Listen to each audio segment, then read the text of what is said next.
Gary Hinterberg here, co-author of Online Video Marketing Deep Dive. And in today's presentation, we describe how we resolved a promotional hiccup we had with our short clip videos on Facebook. Today, I'll describe how we were able to work around the situation by using both YouTube and Vimeo to host our videos, along with the pros and cons of using YouTube and Vimeo to host your videos. Now, as a quick refresher, we're in the midst of a short video test for a performing arts organization. We've started a Name That Tune contest as a way to introduce new music to the fan base, build engagement, and ultimately sell concert tickets to a series of performances in mid-April. Now, in today's blog, we will describe an issue that arose in our first video when we posted it on Facebook.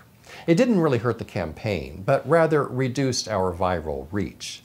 Fortunately, we have alternatives and we figured out how to fix the issue for our second video.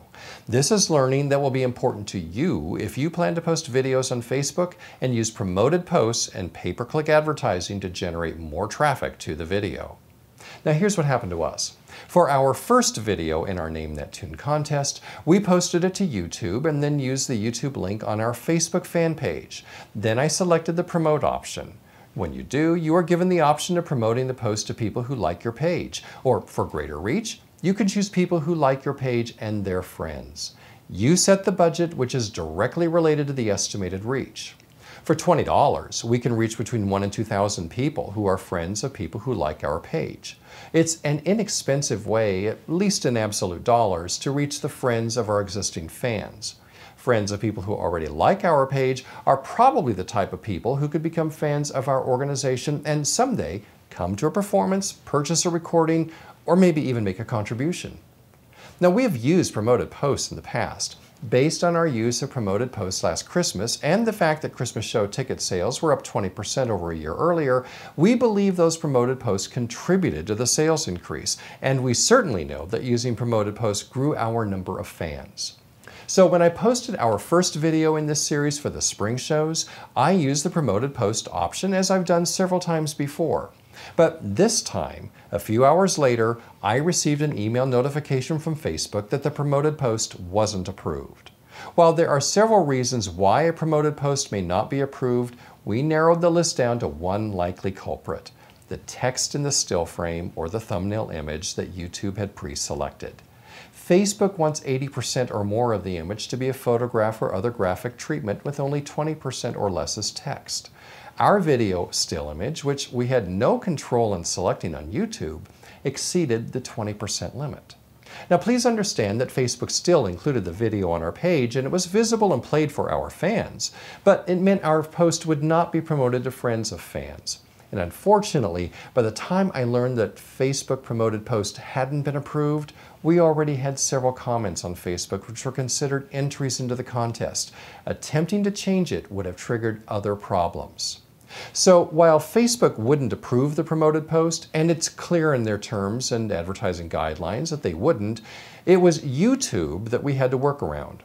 You see, when you post a video on YouTube, you are given the choice of one of 3 frames that you choose as the frozen frame image visible on YouTube or Facebook or wherever else you post it.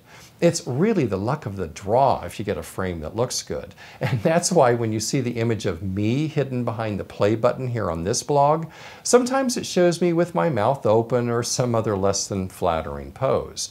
And by the way, we should note that YouTube is currently testing with a few users the ability to choose the exact frame they want as their thumbnail image. But the inability to choose an exact frame for the still image on YouTube creates a potential issue when you want to promote your posts on Facebook. If all 3 of the frame options from YouTube have more than 20% of text on them, you probably won't be able to promote your post on Facebook. Now, thankfully, there is an alternative in Vimeo. Vimeo allows the user to choose the exact frame from the video you want to appear when the video isn't playing. In fact, any JPEG or other image file format can be uploaded and used at your discretion. So for our second video, when Perry edited it, he created frames where the text was less than 20% of the image. We loaded it on Vimeo, selected the frame with less than 20% as the text, and posted that version. Facebook approved the promoted post, which enabled us to also create a pay-per-click advertising program. In the meantime, the video was also posted on YouTube, which we use for the video for our web landing page. While hosting the videos in two places is a bit inconvenient, one good outcome of the separation is that we will be able to analyze views on Vimeo, which we know all come from Facebook, versus views on YouTube that we know will be all from our web landing page. Now, the pros and cons for both YouTube and Vimeo. YouTube is the second largest search engine on the planet right now. The analytics on YouTube are outstanding, giving you audience retention, demographics, and much more. But with YouTube, there is a lack of flexibility, at least for now, for most users on the still frame that you can choose. Vimeo also has good analytics in terms of views, but not audience retention, demographics, and other data. But on the positive side for Vimeo, you choose your frame, and that's a big plus if you plan to promote your video on Facebook. Vimeo offers other flexibility as well. Now, before we close, we did want to give you a quick update on our response to the Name That Tune video series so far. I can tell you the campaign has generated significant interest from fans. The first videos have each had over 1,000 views within hours and generated a lot of traffic to both Facebook and our web landing page. People are commenting and talking about the contest, all building interest in the days leading up to the show when momentum kicks in, and we expect ticket sales will pick up significantly.